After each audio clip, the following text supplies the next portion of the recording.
South Africa के खिलाफ तीसरे टी20 मैच के लिए पाकिस्तान की मुमकिना प्लेइंग 11 सामने आ गई। कौन से वो खिलाड़ियों के जो कि तीसरे टी20 मैच में पाकिस्तान की प्लेइंग 11 का हिस्सा बनेंगे और कौन से खिलाड़ियों को ड्रॉप कर दिया जाएगा। तीसरे 20 मैच के लिए पाकिस्तान के कौन से 11 खिलाड़ी मैदान में उतरेंगे, मुकम्मल तफसील इस वीडियो में। लेकिन मजीद आगे बढ़ने से पहले अगर आप चैनल पर फर्स्ट टाइम हैं, चैनल को सब्सक्राइब करके साथ में लगी बेल आइकन को प्रेस कर दें ताकि क्रिकेट से जुड़ी तमाम तर खबरें रिकॉर्ड शेड्यूल आपको सबसे पहले जहां पर मिलती रहें। अस्सलाम वालेकुम, वेलकम टू सैन स्पोर्ट्स।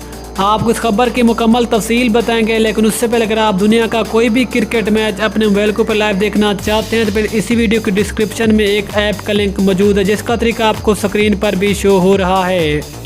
इस लिंक पर क्लिक करके आप दुनिया के तमाम तर क्रिकेट मैच अपने ही मोबाइल के ऊपर लाइव देख सकते हैं। अब आपको बताते चले कि साउथ अफ्रीका ने पाकिस्तान को दूसरे टी20 मैच में आसानी से शिकस्त देकर सीरीज 1-1 से बराबर कर दी है।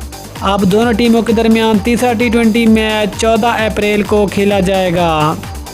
खेले जाने वाले इस मैच के लिए पाकिस्तान की प्लेइंग 11 में बड़ी तब्दीलियों का इम्कान है और तीसरे टी20 मैच के लिए बड़ी रद्दोबदल करके पाकिस्तान की मुमकिना प्लेइंग 11 सामने आ गई है। जो तीसरे टी20 मैच में पाकिस्तान की प्लेइंग 11 मैदान में उतर सकती है उस पर एक नज़र डालते हैं।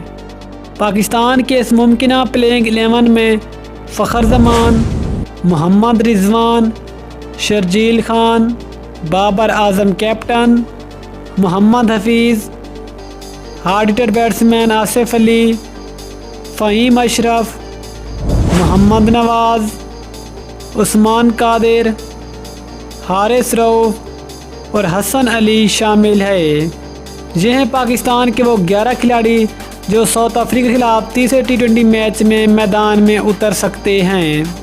और ज़राए के मुताबिक तीसरे टी20 मैच के लिए हैदर अली, शाहीन शाह आफरीदी और मोहम्मद हसनैन को पाकिस्तान की प्लेइंग 11 का हिस्सा नहीं बनाया जाएगा, जबकि उनकी जगह फ़खर जमान, आसिफ अली और हारिस रऊफ़ की पाकिस्तान की टीम में वापसी होगी।